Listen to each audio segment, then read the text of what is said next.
But your problem is, opera is a very, very, very expensive operation. Yes.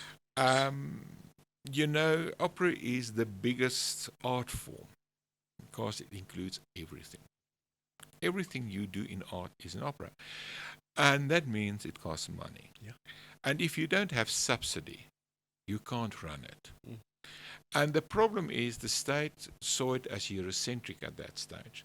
So they didn't want to sponsor it at all.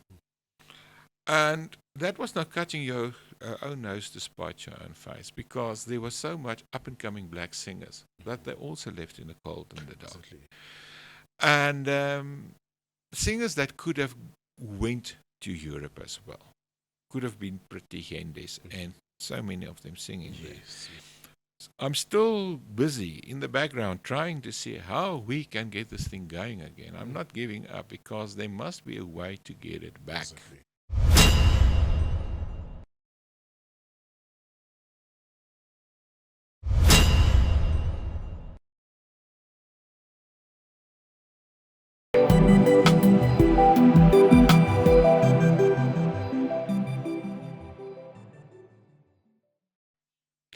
Vandaag keer ek saam met Grobbelaar, 'n baie bekende basbariton. Goed, hoe gaan dit met jou?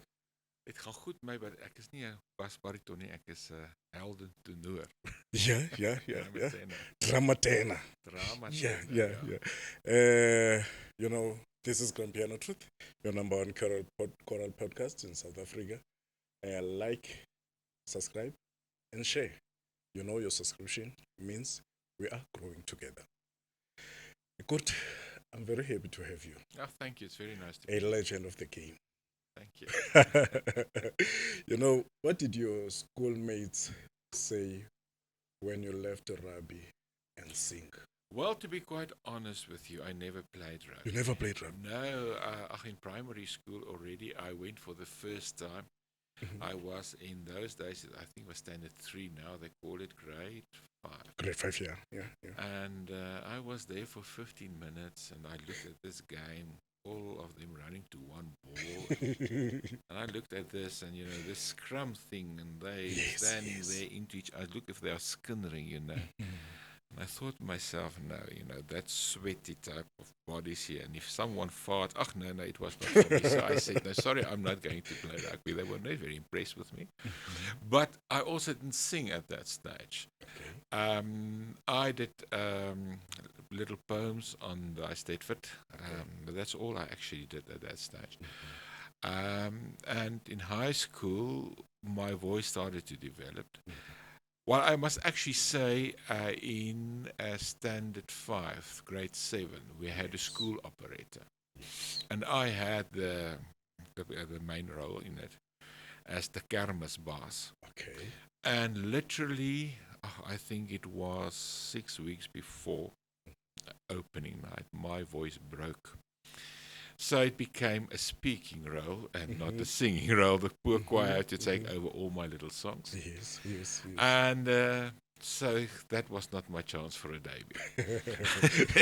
Anyway, and I went right through high school and I didn't sing, although my voice was developing beautiful, because, those days, if you sing Euromorphine, I didn't want to Euromorphine, especially in the Afrikaner community, they were very, as we say, boers in Afrikaans, So you didn't want to go that way. Yes. And then in matric, those days had also what they call singing classes, where it was a period where you sang. Yeah.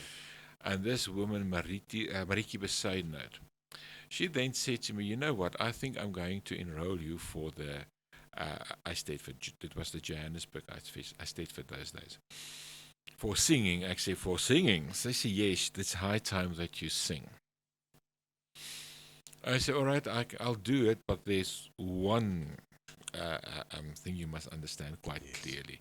Nobody must know it. This is top secret, like those you get in the Kremlin those days in Russia. Nobody must know. No, she said, it's a promise. And she started learning me the song. But I forgot one thing. Yes. Actually, two. The one was that the entry forms, with the little slips coming back with your date and time and so forth, would come to my parents' address. And my father actually had to take me. He wasn't impressed at all. He said, now you are going to sing. You don't even have singing lessons. I don't even know if you can sing. What the hell?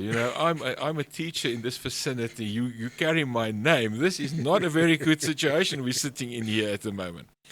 And I said, well, then you must teach me. And that's where my singing lessons started with him. And we were busy about 2-3 weeks. My mother was still lying on the bed in the sleeping room, and my father went and said, how does I sound? She said, but I don't hear him. It's only you singing. No, he said, it's actually I'm that singing. Yes. Oh, she said, we were very, very similar. And that's how it started. And on the Eisteddfort, I came second, which was not bad. Yes. For a first You were time. singing solo. Solo, yeah. And there was a oak from the Drakensberg boys choir, I think scouting. And he came to me, asked, what's my name? I said, what's my plans for next year? I said, no, I'm going to study law. He said, law, you have to go to the opera school. I said, no, my father don't think it's a very good idea. So I spoke to my father. My father said, no, and his story also was an opera singer at this stage. He said, it's too difficult, you must have something behind you. And so from there I went to the Rand Afrikaanse University. Randse Afrikaanse University. Yes, I was coming there because you studied a law. I studied law there. But you were singing already, winning trophies. Yeah. My first trophies I actually won I must just remember it correctly. It was just after school I entered again. So I was 18 years old still at that stage. And I won the first trophy as a first prize. And that was the Wicked trophy for boys 18 to, I think 16 to 18, something like that. And the year after that, I entered again, and I won the Wicked trophy. The Dennis van Coert trophy. Now, the Dennis van Coert trophy was only given out, you had to had about 90% up. And there was only a few that got it. Interesting enough, also a friend of mine, Charles van Heiningen, he's presenting this opera on RSG on a Sunday evening nowadays. He won it before me 3 years before that. So that was also the first prize again. And that was what I got and received at that stage. But I also then started with singing lessons with Dawn Brown. And Dawn Brown and Emma Renzi, they were friends, and they, from UCT, they left for London with two piano students. And they were the four in the one flat, and later they split. So the two singers went their way, and the two pianists on their way. And they were together through Italy, back, and so forth. So I wanted actually to have singing lessons with Emma, but she was busy at the opera school and she didn't take in private students. So I went to Dawn, in a certain sense, second best, but it was still the same technique. Yes. And that's how I started. And in my final year in law, I made my debut in Fidelio in the opera. At Roodepoort Theatre. Roodepoort Theatre, yes. Did you practice law? No. Those days we still had to do military service. That was compulsory. And again, I think you will understand more after the whole rugby story I told you, that I'm not really a soldier by heart. And I'm not one for the bushes. And I couldn't see myself crawling there around. And that thing that they say in America, there's that advert, please join the army. You will go to exciting places, you will meet exciting people, and you will shoot them. Now, that was not in my type of frame of reference. So In the end, I ended up in the law department Mm. of the South African Police. Oh, okay. The headquarters in Pretoria. Yes. The only difference was I had to stay 4 years and not 2. But I had a lovely office job, and it was beautiful aircon in my office. There was nothing I can moan about. Yes, And yes. then I stayed actually 6 years with the police before I left for Germany. At least you were not in the bushes. No. That was not my scene. Yeah. And then in 1988, Yes, that's when you did your first debut yes, at Roundabout Theatre. yes. What was And feeling that time? well, you know what? Shakespeare. First, let me ask, Mm. what was your father saying after seeing you No, doing this music now? he was happy because I've done a degree. I'm busy on getting my degree, so he felt just more relaxed about it. Okay. And later, they were actually very, very comfortable with it, but Mhm. it was quite hard to get to that point. Yeah, I understand. But yeah, you know what? As Shakespeare said in Romeo and Juliet, fools rushes in where angels fear to tread. Now that's what I've done there. There was a friend of mine who knew the stage manager. Yes. No, not the stage manager, the the theatre manager. Yes. And she told this girl about me, and she's phoned me. She said, "Okay, would you like to come for audition?" And Vice to Bell those days, he was the director, but also the conductor, and he was very impressed with me, and he took me. And then I realized, listen, I'm in really, really deep here. Yeah. Because that was the first Fidelio in Transvaal. Those days were still Transvaal. Yes. I say it was actually a premiere. And the cast was all these big old oxen. It was Eystein Lilfit and these people with big names, Hans van Heerden. And Marita Napier actually flew in from Europe. She was just finishing the Salzburg Festspiele. And we had Isabella van Zyl who stood in for during the rehearsals. So she just came in with the last 2 rehearsals. Yeah. And that was the people suddenly I was in company with. Mm. That was quite experience, I must Yes, tell you. yes. But it went quite well. I got a very good little review in Yeah. in the newspapers. And that was how I actually started to go into opera. Yes. Then your name was already there, out there, Yes. but you decided to go to Northwest University to acquire your master's degree in musicology. That came much later. No, much later. Because at that stage, I only had a law degree.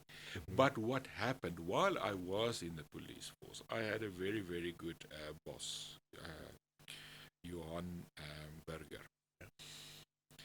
And he asked me, look, I know you're not going to stay in the police. I said, no, you're right. But now what is your plans? I said, I want to go and sing opera. And we started talking, and I said, I need a bit more training. I only have singing lessons. So he actually gave me permission to go and part-time do some of the most important subjects at the opera school. Those days they were down there, I think it was Vermeulen Street. There was across the old Dutch Reformed Church. Yeah. And so I walked down, and it was a period or 2 periods, and I was back. But it helped a lot. And I also then, for the police, I started with the Sing with the Police Orchestra. So they all knew me as the singing tenor, the policeman, the tenor policeman, the tenor policeman. So that is how that all actually came to pass. And that helped a lot. Yes. But I realized I needed more training.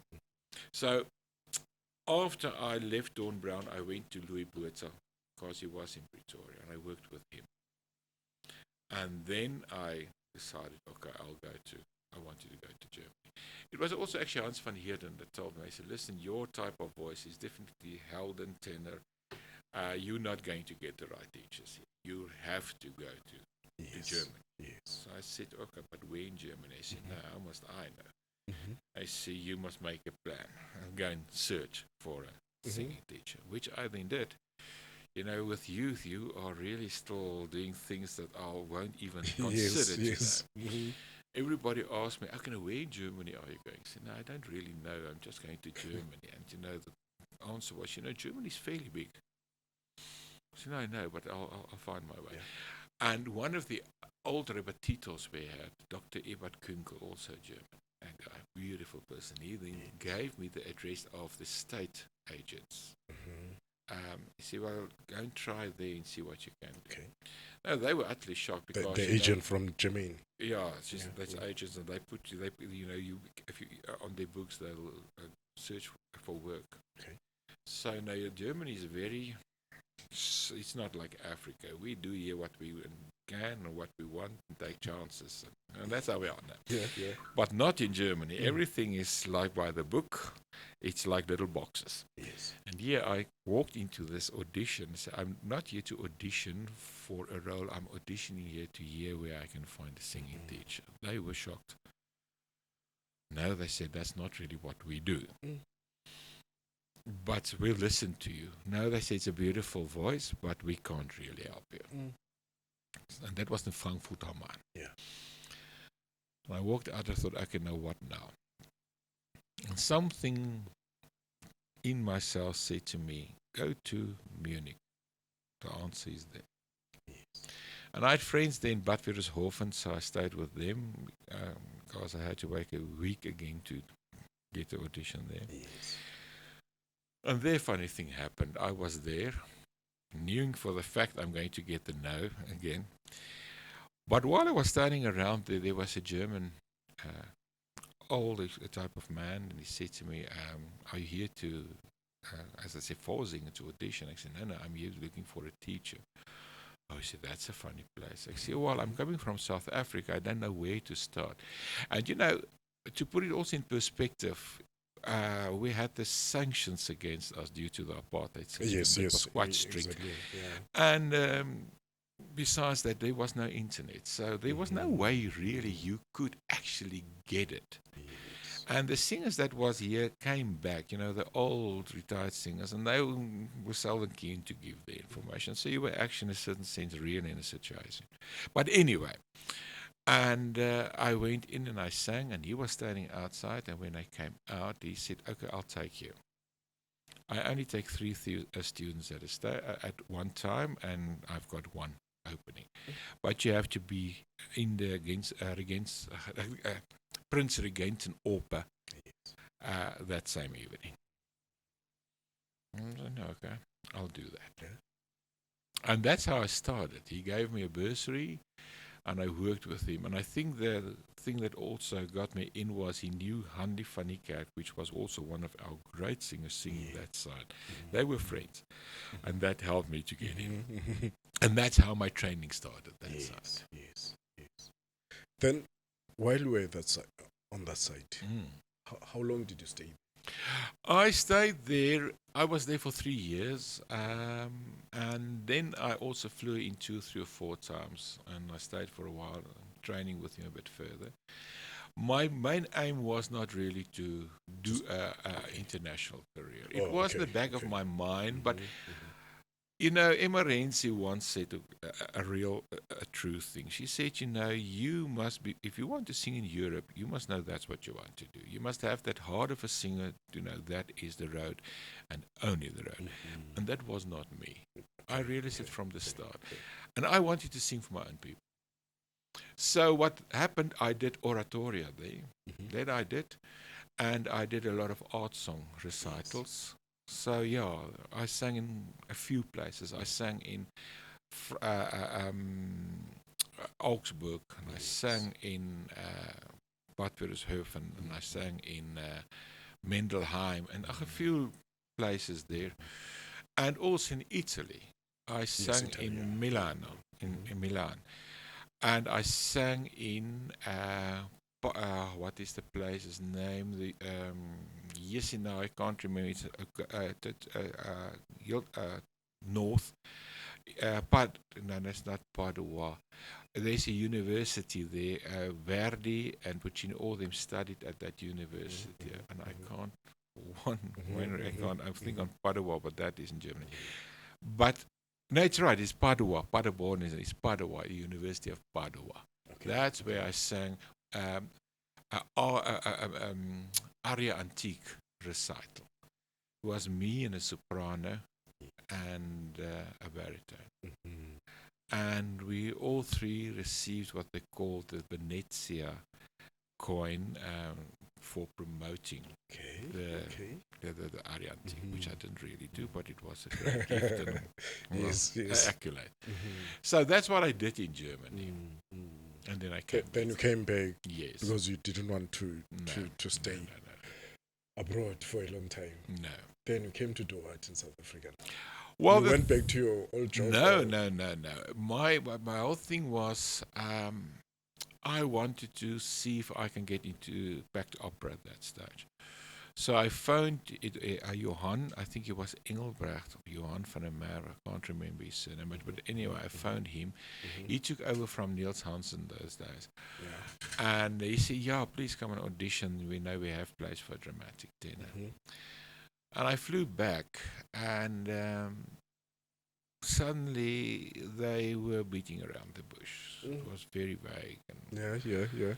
And then the State Theatre closed.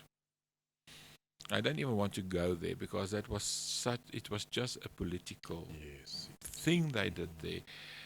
And sorry to say, that was suicide for our opera industry.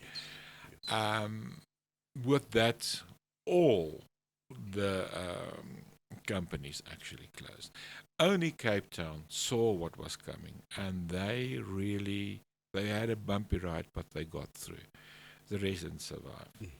Until today, we battle, we can't get it back. So that was the cruelest thing they could have done. But anyway, there's stories, and that's not, it's beside the point. So, yeah, I was a sitting duck at that stage. And that forced me to look wider. And I still had to do one last concert in Germany. I got married in the meantime, and I took Christine over, and I did the concert. At first, the Germans were very skeptical to do an Afrikaans arts song, Yes. But I broke protocol from the start, and I said, listen, I'm going to explain to you what I'm singing. I'm not just going to stand and sing. I'm going to do backgrounds of everything. And they were in awe. I got a standing ovation, and the press were raving about what I did. And then I realized, but we here in South Africa, as Afrikaners or Boer, or what you want to call us, are neglecting our own heritage. And so I started working very hard in that genre, which I'm still doing today. Training in it, singing in it, writing about it. And that's how I later then also, just to jump to the question about musicology, I later in my life did 2 diplomas, performing diplomas with Trinity College in London. And one of my friends, she was also in a different discipline, and she wanted to study music. And we had a mutual friend. She was at that stage Dr. Santisa. Later she became Professor Santisa. And I phoned up. I said, understand, we can change a degree. Yes, there is a way, but I need from you, what do you have? I said, well, I've got 2 singing diplomas. I've got a law degree, so I'm already qualifying for it. And she said, all right, now what I want you to do is send me your total academic, everything you did CV. It took me 3 months to get that thing going. After 8 pages, it was there. And my whole repertoire list, which also was very long at that stage. She said, all right, you only need 2 modules, then we're there. And she suggested take African music, Model A and Model B, so it's in the same year, and not for degree purposes, which I did. And I had it with also a doctor and a brown man. I can't remember his name now, but a beautiful person. And he actually opened my eyes and my heart to African music. I really thoroughly enjoyed that. And, if you understand it better, it's also good. And now you have the situation because I adjudicate quite a lot of choirs. Yes. And then these black choirs will sing. And then I will ask them, okay, do you know what you are doing? Yeah, they're singing. I say, no. How's the structure? Usually the conductor's eyes are getting this big because of what I'm talking about. Yes. And then I start explaining to them, and then they understand what they're doing themselves. Like this boy can come and tell us. But that is what it's about. Exactly. And so till today, I'm using that as well. And then after that, then I did my honors in musicology, and then I did my master's degree, and I'm now busy with my PhD in musicology. Yes. Wow. So that's where I'm standing. Who recruited you to Black Tie? That was actually Mimi Coert. Yeah. She phoned me. No, okay, we were friends from, I was 1983, I met her the first time. But my father and she were in Helpmekaar in the same school. She was in the girls' side and the boys' side. Okay. Both were singing and both were in the Christian youth something, they called it the Sphere. So they knew each other quite well, but they lost contact while she was in Vienna. And while I was at university, I sang in university choirs, and it was my first year, and we did a very big concert. It was about something about the Bible, Plato, and I can't remember what exactly it was, but she sang with us, and I had to take her to the auditorium, and I introduced myself, and she said, "Yeah, I knew a good Grobbelaar in school years ago. I wonder, if he's still alive." I said, "Yeah, it's my father." She couldn't believe it. So there our friendship started. And when I came back, she said, "Okay, come and audition." Yes. And that's how I landed in the Black Ties Ensemble. Yeah. But only for a year. Okay. Because the problem at that stage was the Black Ties Ensemble was an established group. Yes. And in a certain sense, they were just enough singers.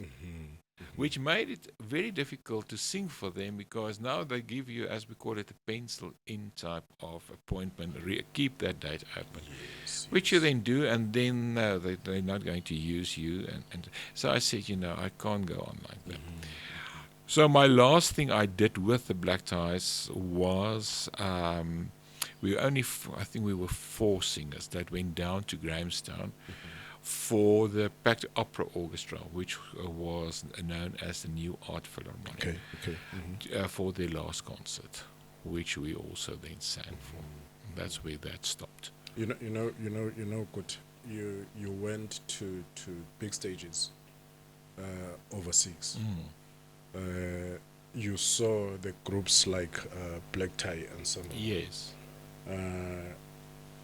Performing there, doing great things. Yeah. With long lifespan. Yes. What makes those groups here in South Africa to have a short lifespan? Politics. Everything in this country, unfortunately, burned down to politics. If we just can get rid of all our preset ideas about things, I think politics actually is bigger than life at the moment. It has an influence in everything, and that's where our problem lies. Because coming back now with the Black Ties Ensemble, the idea with this Black Ties Ensemble was from Niels Hansen's side. After the State Theatre went down, there were a lot of them still in training. Where do you go with these kids? And he then phoned me and he said, "We can't leave it there." And that's why they started Ensemble, and that was an incubation type of group to train them to become thorough opera singers. And listen, they were good. They were really good. It's good singers, and they were thoroughly trained. Exactly. And in the hope to establish the opera again.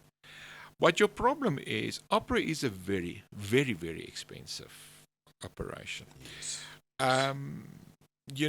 opera is the biggest art form because it includes everything. Everything you do in art is an opera. And that means it costs money. Yeah. And if you don't have subsidy, you can't run it. Mm. And the problem is the state saw it as Eurocentric at that stage. So they didn't want to sponsor it at all. And that was not cutting your own nose to spite your own face, because there was so much up-and-coming black singers that they also left in the cold and the dark. Exactly. And singers that could have went to Europe as well, could have been pretty Hendes, and so many of them singing there. Yes. So they actually left them behind due to politics. And so then later on, the black ties were taken over by Marco de Santos, and then he started the Opera Africa, an opera, Gauteng Opera. Yeah. I also sang for them. It was a very good, beautiful company, but again, it wasn't sustainable. And the problem is, in America and some of your European states, you have the private sector, but not the state. That is the sponsors. Okay. And it's working. But here they don't want to do it because that fear of frowning from the government. You do business with the government. You don't want to be on the bad side. And that's how the thing actually crumbled to now a situation where we have actually a whole generation that lost opera. I'm still busy in the background trying to see how we can get this thing going again. I'm not giving up because there must be a way to get it back. Exactly. But the answer is not. I mean, there is Sempre Opera. I was one of the founder members of that as well, and I'm still now and then sing for them. But it's also not viable because your problem is they do it on shoestring budgets. It's not really opera. Opera, you have to have the grandiose of it. The sets must be beautiful. The costumes must be beautiful. The orchestra must be big. You must have a good choir. A choir of 15 people is not an opera chorus. And that is our problem. And those days we sat with so much problems. Because you still had a very good group in the white community that attended opera. But for your black community, that was something they didn't know. You had the brown community, yes, because they had in the apartheid days, in Cape Town, they had the Creon Opera Company, which was beautiful. It was an amateur company, and they started with one, and later I think it was 2 operas, could be even more operas a year. Yes. But they did it with orchestra, costumes, everything. It was a community project. And later on, they always laughed. The white people would go and they would buy this Van Riebeeck coffee because it's a fine brown coffee. And then they would smear themselves so they look a bit colored in case the security police come and do a checkup, those was the days. Now we laugh at it. That days it was not funny, But the worst of the worst was our first tenor debuted in the Metropolitan Opera. Actually, our first South African singer was a colored chap. And he was, I think, 23, 22. He was very, very young. Wow. And I don't know, this is a story I heard. I presume it's true, but what I know for a fact is that the community, we have cook sisters, they have cook sisters, and they baked, and they really managed to get a lot of funds, enough funds to send him to America.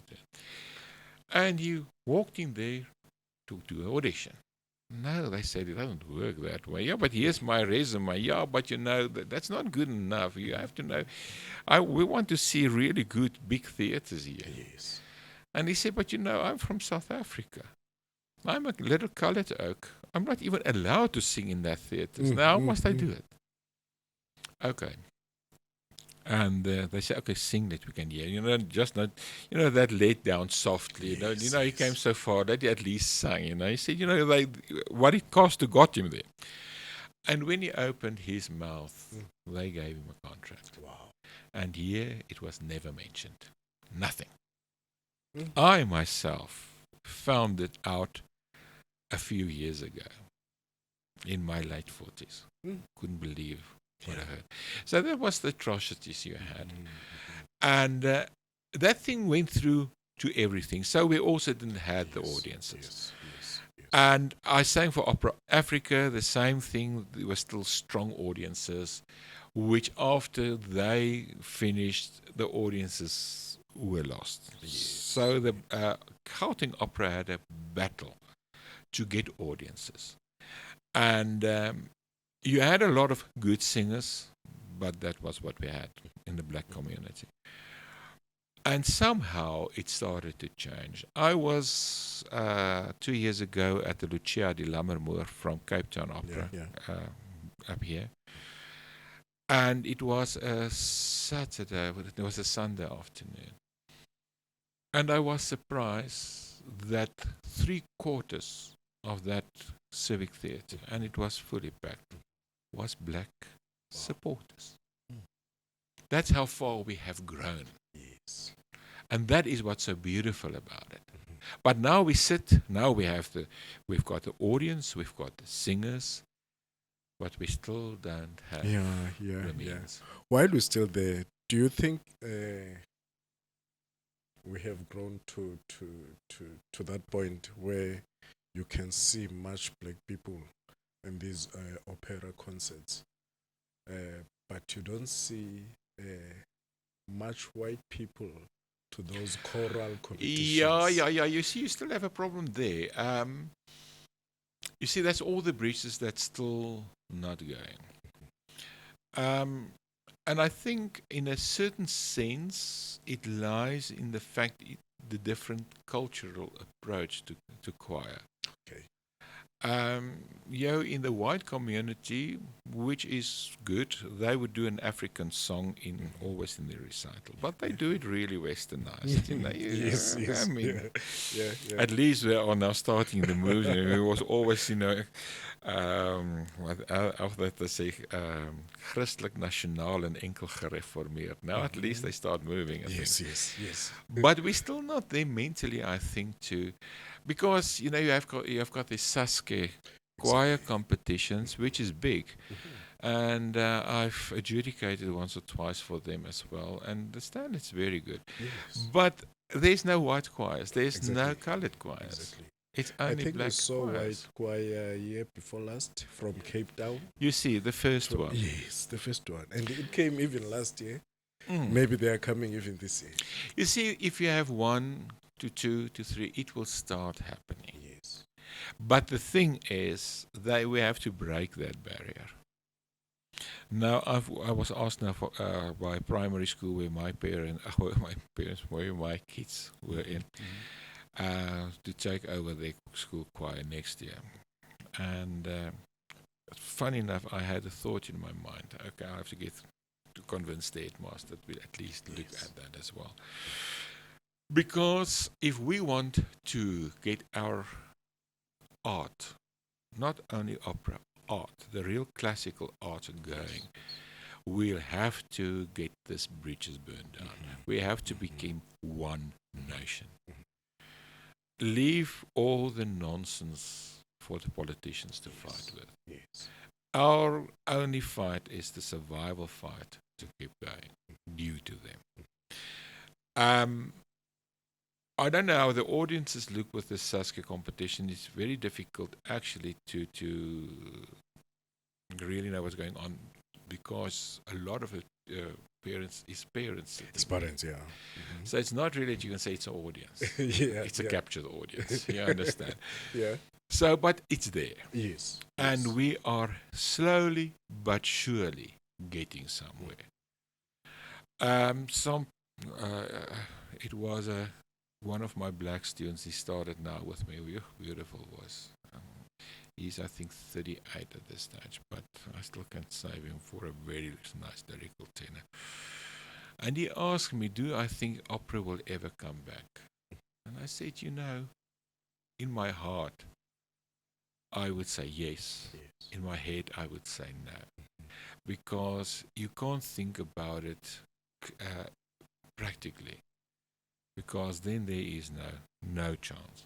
But if we think with our hearts, we have dreams. And I can't see on the long run why not. Yes. Opera will always be with us. And there is so many young and upcoming students singing opera. Exactly. You know, Northwest University is popping them up one after the other. And they all go to Europe and they do beautiful careers. And it takes a village to raise one kid. If we go back to Pretty Yende, where she came from, and if it wasn't that adjudicator herder there, we wouldn't have had the story, you understand? And then the sister followed, and the sister, a dramatic soprano, and I actually think she's going to have a bigger career than Pretty Yende. Pretty, to my personal taste, sings too much, and she is going to burn out too quick. But not her sister. She's taking it slowly, but where she sings is a damn explosion, and it's an impression. Yes. But we have them. There is Sikiali, something is his name, I can't remember his name, but he's a tenor, one of the big tenors now in Europe. I can't remember his name now. I see his face in front of me, but a very, very good tenor. So, and they are the inspiration for the young generation here. And what's very interesting, it's again a cultural thing. A lot of your black singers love to sing opera. But as soon as you say, okay, well, what about the art song? The eyes are this big. What is that? And once you introduce that to them, they love it. Even Afrikaans art song, if you know how many black singers are singing Afrikaans art songs nowadays, it's heartwarming to you. Oh. You can't believe it, yes. And then there's also the German operator, actually the Austrian operator. If you tell that, they don't have a clue what you're talking about. Yes. So that's also still things that have to happen. But if I think where we were in 1994, and I think the State Theatre closed 1998, somewhere in that vicinity. So from there till where now, a lot actually have happened in a positive way. What is that they are doing right overseas that we are doing right? Well, overseas to start with, and that's what we don't have, and that is there is I can call it in inverted commas a cultural history. Okay. You know, opera there is where it originated from. It's 400 years old. Beethoven is 200 years next year. It's in their genes. It's in everything. And you know, when I sang there, when I went, I stayed in Mindelheim, and I had to go for training every day to Munich. It was an hour with the train, an hour back. Or I went to other places where I had to sing or study. I always had schools working. So your conductors on the train started to know you. And in winter time, more than once, they would come with warm chocolate and say, with compliments from the Deutsche Bahn, from the German railway, for our tenor, Herr Tenor, Mr. Tenor. They carry on their hands. So in Mindelheim, if I sang and I had a good review, you would come and where you buy your bread, and they say, no, it's on the house today. Here's some cake with it as compliments. Or sometimes just for it, because you're an artist, you're an opera singer, you are a treasure of the country. And we're not there yet. I remember when I came back, that was what I was used to, and my wife and I went to a formal dinner. It was a fundraising, and here around me was all these professors and doctors, call them. They were all there, sitting there, and later each one what they was doing, telling, and then they came to me and I said, I'm an opera tenor, and there was dead silence. I said, looked at me, and there was a blonde woman. She looked with the pity in her eyes. Oh, shame. That's where we are. You understand? So we have to get that back. And, the heartbreaking of it all was so well established in South Africa. When Pact Opera was still operating, and so all the other regional companies, They traditionally had 6 or 8 evenings. On those days, you had to get your tickets from CompuTicket. If you didn't get it, manage to get it in 2 days' time, it's sold out. Sold out. There's no way going to get tickets. Mm-hmm. And later on, it was Packed Opera did two operas simultaneously. So they would do one in the State Theatre and one in the Civic Theatre. Yes. And they will alter it. So the poor choir worked very hard because tonight they in Pretoria, tomorrow night in the Civic, and because the cost is different. No. Both were sold out. And then they would take this operas and they would switch it. Yes. And it was sold out again. Mm. And suddenly it's all gone. And that's my problem. But you will get everything right if we can just get to establish in Gauteng a real decent, well-paid opera company. Yes. Where people don't have to do a day job but can sing. And once you have that, contracts, everything is there. Here. They're working here because people will come back. Problem is, and I'm quite honest, I'll take myself. Would you pay the price they ask? And I mean, 300-400 rand a ticket is actually what you have to ask nowadays. Mm-hmm. But then you put up a small little kindergarten type of opera set. You're not coming. You won't come. And that is where our problem lies. We must have a real professional situation where it's going. People will fork out the money. Yes. We sit with a very big, enormous middle class in the black community nowadays. That is people that's educated. That is people that loves opera. But that's people that's clever with their money.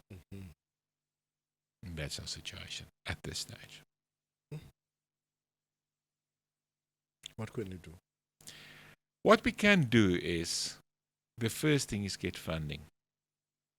That is the bottom line. If we have enough funding. Not from government. No, government you can't. Government at this stage is in chaos. You know, I mean, that what happened there in Bloemfontein is eye-opening. I mean, that says quite a lot of things coming towards us. And I can tell you that means a lot of unrest. That means a lot of tribulation. I don't think the government have, not only that they have the economical means and ways, they don't have the time for what's on their hands. We are going into a whole transformation here. Yeah. So that's not the answer. But if we can get, and state companies, Eskom, forget them.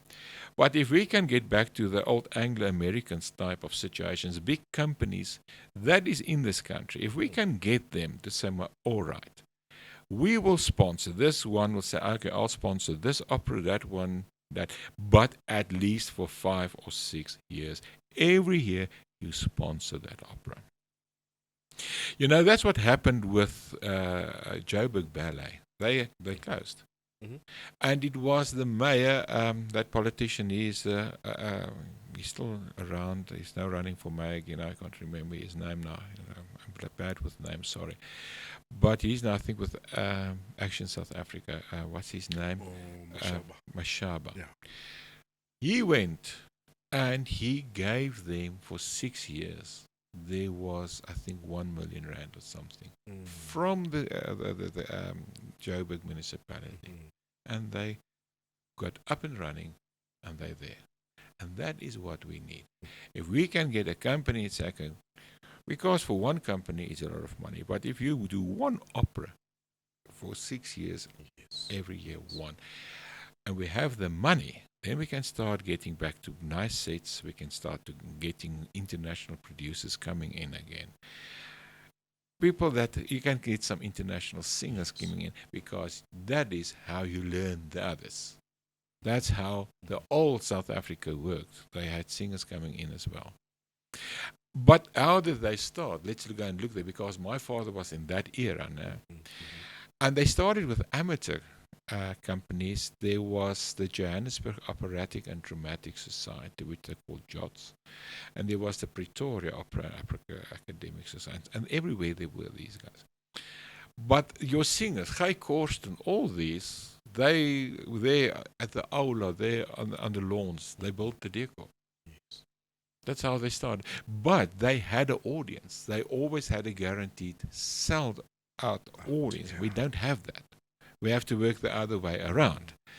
But that's how they started. And then the operas became professional. And later on, they became a big, like the pact and things that happened. But that was the way. And we can do more or less the same, but we must start not with amateur. We have to start with funding. We have to start. But what I actually want to say is that they also invited overseas singers. Tito Gobi sang here, Bendomino Gili sang here. So your singers here were actually also then being introduced to that. And later from our singers, besides Mimi Kutsa, others went out. And they came back and they sang here as guest artists. And that's how it worked. And that's where we have to get back to. And if we can get sponsors, I can tell you in 5 years we will have opera up and going again. Yeah. Then someone who's listening to this podcast say this guy is talking truth. Yes, that's the Do only we way. have organization where that person can come and say, guys, Yes, what do you need? exactly. Do we have that organization? Well, Organized people to talk with these companies. if we can get them, they can contact me or they can contact you. I don't care, and I can get them to the right places.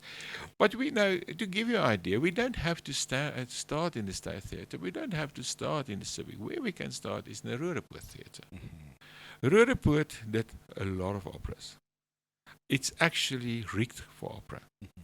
And the nice part of Roodepoort, it's still all right. Your car is safe. You don't have to go through the city in the evenings and things like that. Because that's unfortunately the realities now. But the other thing, it's near the highway. You can from anywhere, as far as from the Bale Park, you can come and see those operas. And if we just start at that place, like Cape Town have the Artscape Theatre. If you have one small theatre, we can go back and we can start filling the other theatres. Yes. You won Opera Diva. What was it like?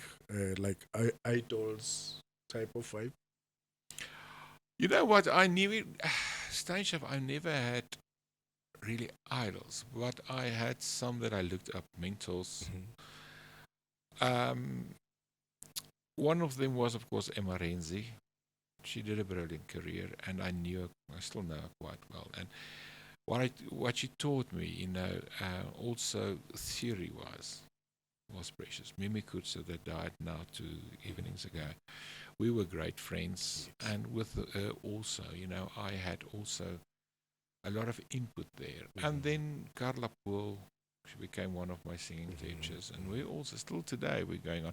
So I have that.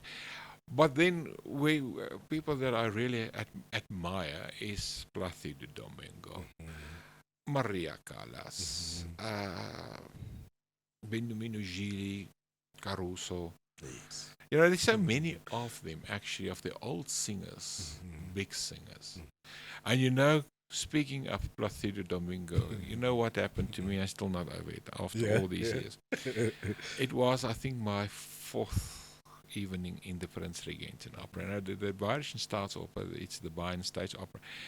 Because they have so many operas running simultaneously per season, they use the rehearsal halls of the Prince Regenten Theatre. And I was now walking there to where I have to be, and here this person came in, and he had a beard, but you could see he's tired. And I greeted him with a Weinweig, Grüß Gott, and he Grüß Gott me back, and he smiled. You know him that time? Vaguely I recognized him, but not in the back of my mind, alert. And then I realized this is Placido Domingo, and I turned around, and he was gone. So close, but so far. But I don't know if you know Ivan Rebrov. He was he was actually a German oak, but he had a very clever stunt. I don't know if he ever sang in a Kosacker, but he promoted him as a Russian singer. And he made an international career big. not so much in opera as singing Yeah, yeah, opera yeah, songs. yeah. And his claim to fame was he had a 5-octave voice range, which in a certain sense was also, if you know anything about it, he developed the roar bass, as we call it. That's what the Cossack can also do in the Doncaster choirs. And he had a very tremendous high falsetto, so he used it all. And one of my friends, the one friend where I stayed with in Bad Wierishof, and he was a medical doctor. And for one other reason, what's his name? I had to go and see. He had a concert going there in Bad Wierishof, but he was a little bit fluish or something. So he went to this, what was his name? Alfred. And he told the Rebbe, he's got a friend here, he's an opera singer. I said, all right, but invite him to the concert. I got a free ticket. So afterwards, I went to thank him. He said, no, we must go and have a dinner.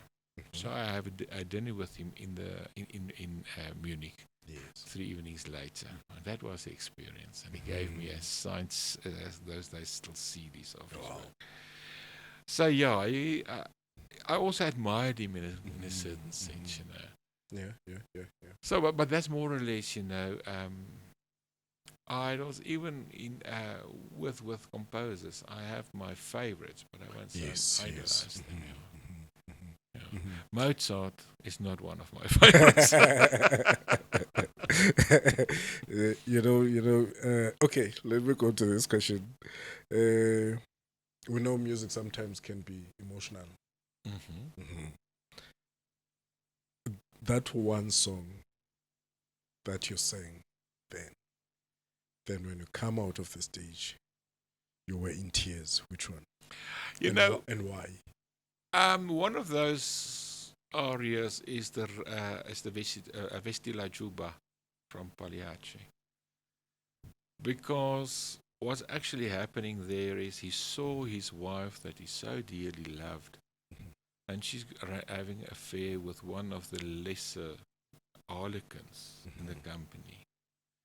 And he's enraged, and then he breaks up in absolutely, because the show must go on, and it just ends in sobs. And every time you sing it, it takes a little bit of you. Because you feel it in the music, you feel this heartbrokenness. And one thing, when you're in Europe, you never sing Heimwee, you never sing Boerenplaas, because you'll never finish the song.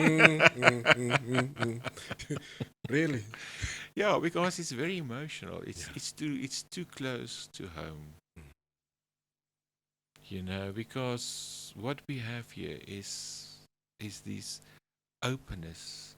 We have our mountains, we have our fields. Yes. And in the Afrikaner community, it's starting to change now, but the plaas, the farm was a big thing. Yes. And the mother tongue was a big thing. And the mother house, well, in black community it's the same. The mother tongue, mother house is a big thing. Yeah. And that's what the song is about. That I love above everything. Now you stand there in the cold, in the winter, thousands of kilometers away. That is the thing. Yeah. There was thing that happened to you on stage? Oh, yes. Look, a few things happened to me on stage. I think the most embarrassing thing happened, it was not really my fault, but it was my situation, was in a Rigoletto we done. And there was they were actually a chorus, from a chorus, 2 women, and they were the prostitutes in the Duke's quarters, because he was a very decadent guy.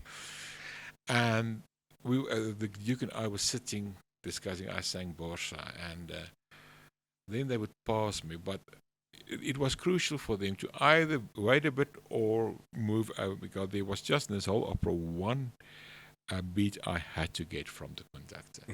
And the fact was, it's only cellos going dum dum dum dum dum, so it's difficult to count out by yourself and while acting. And the other thing, you can't hear them always. So he just had to give me that beat, and then I know. From the conductor. So we had an arrangement, and it went quite well. And that day, but okay, a lot of things went skew that evening. Mm-hmm. Due to the fact that I always said, I don't believe in superstition, but I've changed my mind after that experience. Because there's a thing, you never ever in an opera house use the name Macbeth. And Hamlet, sorry. No? What's it now? That's it's Hamlet. Mm-hmm. Yes, Hamlet. You never use it. Even when they rehearse Hamlet, they will talk about the name or the age. Only opening night when the audience there, you start using the name. So superstitious they are on that. And it was a young oak, and he, for one or other damn reason, decided to test this theory. Mm-hmm. And the chorus went up, and we were standing there on the stalls. That's where we started, stairs coming down. So we didn't know what was going on there. And he started out like a butterfly. Hamlet, Hamlet, Hamlet, Hamlet. And the chorus, nearly those that were professional, nearly had heart attacks. But we were unaware we couldn't influence us. Or the orchestra. That evening, with the overture, there was 3 mistakes in the orchestra. Which they are playing for how long? And then all funny things started happening there. Then the curtain went up, and then I was the next one to be the victim.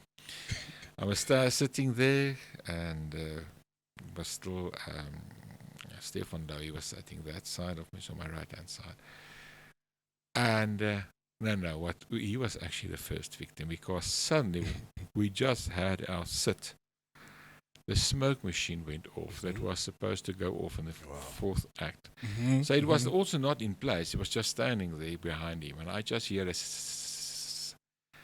thought, what the hell? And then I saw smoking coming in from underneath his seat. I thought, what now? And then I realized it's a smoke machine. And it came up, and he went right over him. And he said, what the hell? It's a smoke machine while we're singing in beside. And it went into the orchestra pit, and there it lied, like big fog. So the poor conductor, he just showed, this is not a conducting, this is, don't worry about this hand. Yes. But we got through that without a big crisis. And then the next year, there's 2 little prostitutes who stood right there where I had to get my cue.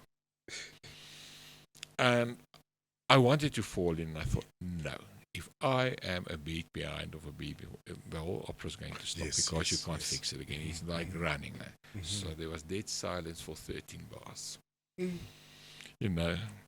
That was one of my biggest faux pas that happened to me.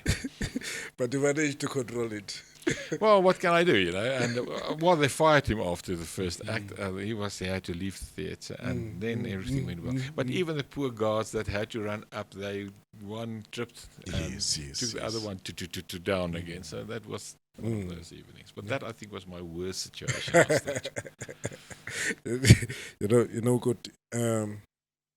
You did different roles. Like Don Jose, Rodolphe, Bossa, Gabriel, and etc. Which one do you think was the best role ever you did? That is now a difficult question. Each of your roles have its own challenges, but also his own correspondation with you. So if I think back, the roles, strange enough, I never enjoyed Rodolfo. Okay. I was actually in a situation where I had to sing it. The tenor that had to sing it just couldn't manage it. And but it's not really for my voice. So I managed it, but I would never sing it again.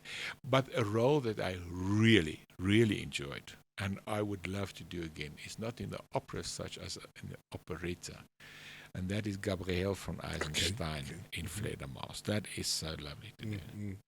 There's so many facets about this oak, He's a real poopball in a certain sense, and how he you know, and now he's in this high society where he doesn't know it belongs. Okay, it's part of the plan to humiliate him. But how he's so oblivious, and the one mistake after social mistakes he made, and that is very, very nice to do. Yeah. Then you have a very good relationship with the late Mimi Kuzi. Yes. Yes. No, as I said, we are coming from a long way back. Yeah. Yeah. Yeah, I will miss him. I will miss her, really. I saw her last year in October, and that was now the last. I actually had in the back of my mind to go and visit her. Now it's too late. But she, you know, in a certain sense, because my father spoke a lot about her, Yeah. so I grew up with her and the inner stories and things. And yeah, it was really a really nice relationship we had. I could tease her. She would sometimes tease me back. I never had a quarrel with her. I'm one of the most artists had a problem because Mimi could be difficult. Let's be honest, she could be very difficult, and she could fly off the handle like no one, and she could swear like a sailor. You know, that was Mimi. She was the fact that she was actually a diva never ever went to her head. She stayed who she was. Yeah. Given a chance to say last words to her, what can you say? Well, you know, what I would say, what I would have said to her is thank you. Thank you for a friendship that was so beautiful, with beautiful moments, but also thank you for what she have done for South Africans opera. She was the first person that went to Dr. Verwoerd and said, listen, we need opera houses. And that's how the Civic Theatre was built and how the Cape Town Opera Theatre was built. Yes. She was the foundation, and she opened both of them. So thank you for what she did for singers. She invested so much into singers, even with the Mimi Kusa bursary while she was still abroad. Yes. And you know, it's amazing how many singers that sang today and sang previously was there due to her bursary. Yeah. May her soul rest in peace. Now you are a voice trainer. Yeah. A voice coach, I can say. The importance of knowing your voice and the kind of music. That's crucial. That's crucial.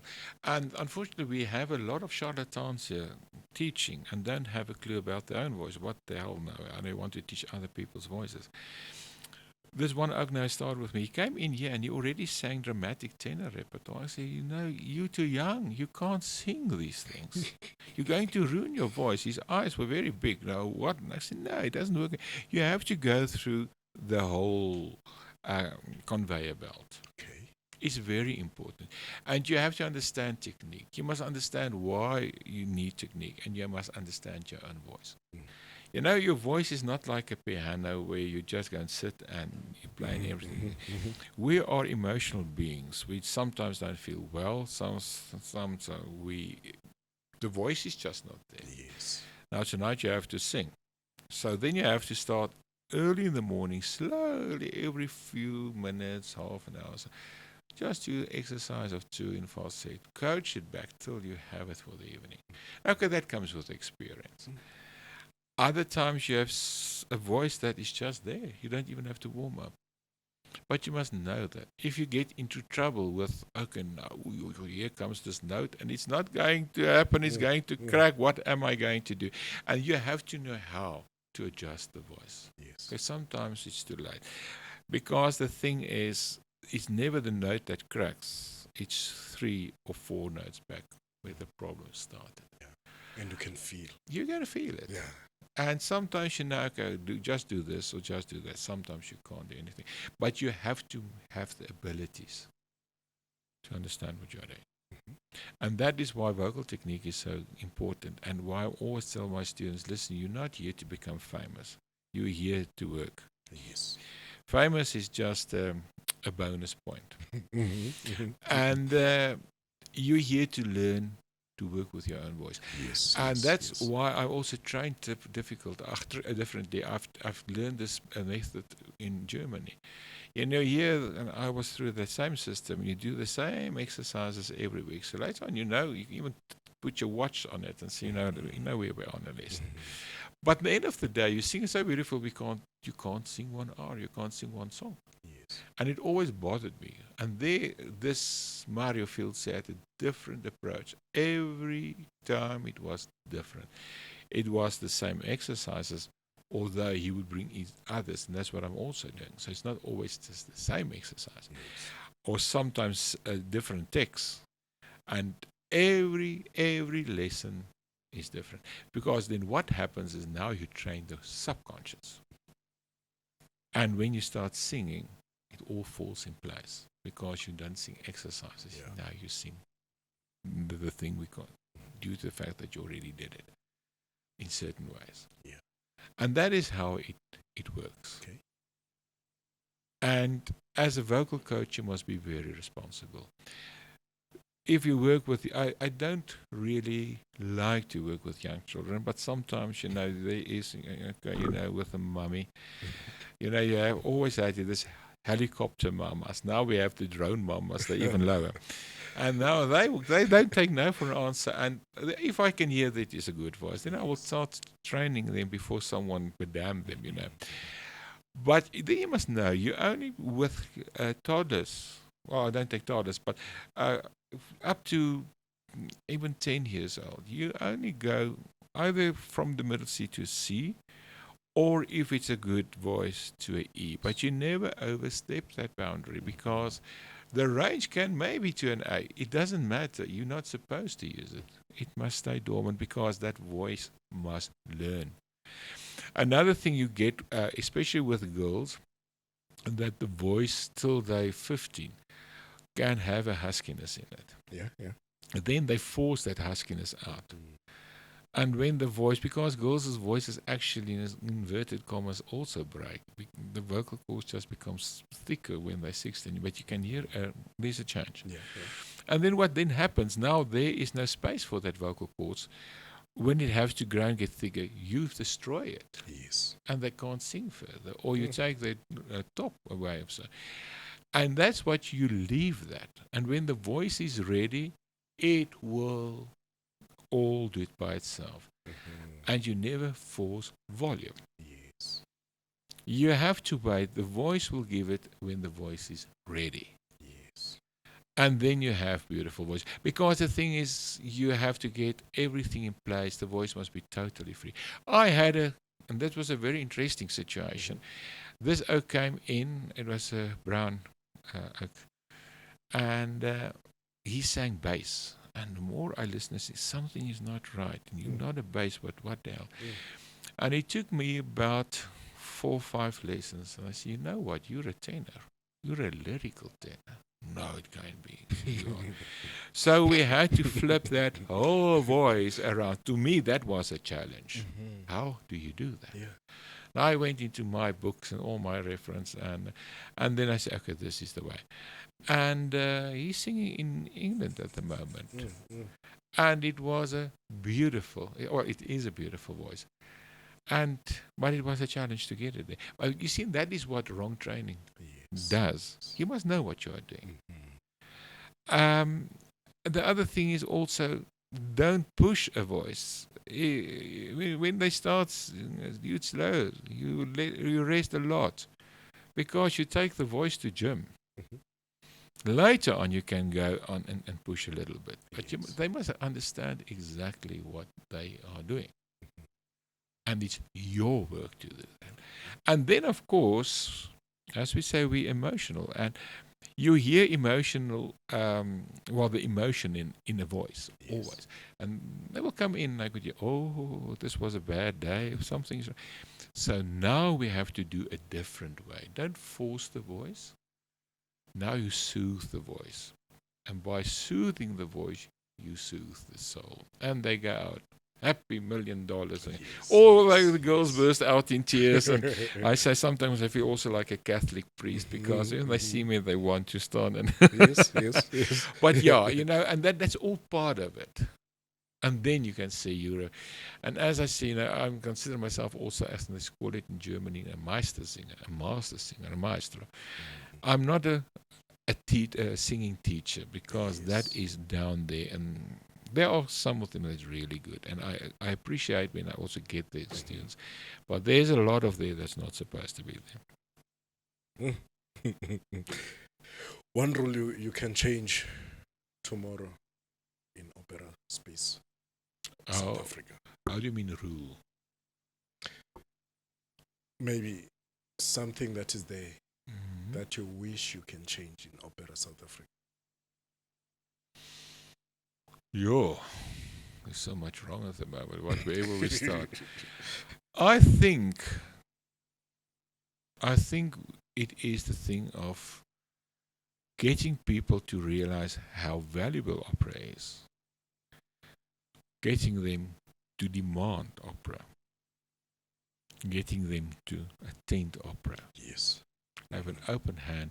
And don't see opera singers like you see light music singers. We are different. We train for years. Yes. We don't get on a stage and sing whoopsies a whoopsies a Mikey and 3/4 of the song is out of key, but the auto-tuner does it. No, we do it exactly. And if we can just get to that thing that people realize, an opera singer is hard work and respected. Yeah. Good. What are you busy with now? At the moment, very, very interesting thing. As I said, with the art song, I went into it also took other avenues, and I'm now busy with a South African actress, Elma Potgieter.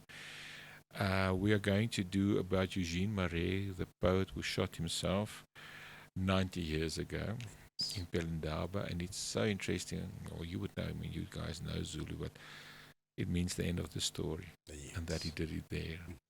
Very English. But anyway, we're doing a whole, what you call it, like a play, where we give all the information, and some of these poems is now composed into art songs. That's what we're busy at this moment. That's what I'm doing. I'm writing a lot for, like in Schrijvershuis, I'm writing for them articles once a month, so I'm busy with that. Pretoria FM, I'm doing also documentaries, I'm busy with all that. I'm busy with my doctorate, I'm busy writing a book about the composer Isleroux Marais, so I'm doing that. We're busy with a TV documentary about Emarenzi, so that's all that I'm busy with at the moment. So if someone is looking for you for voice training or choir training, where can we find you? The best is to email me. Okay. And that's very easy. It is Grobbelaar. So now Grobbelaar is Grobbelaar,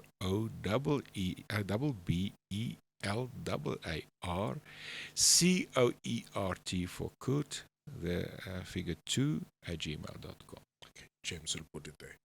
All right. Yeah. Ladies and gentlemen, good Grobbelaar, drama tenor, a state legend. Thank you, sir, for your time. Thanks so much. It was such a privilege to have this interview with you. And God bless for you for the future. Thank you. Grand Piano Truth, sharp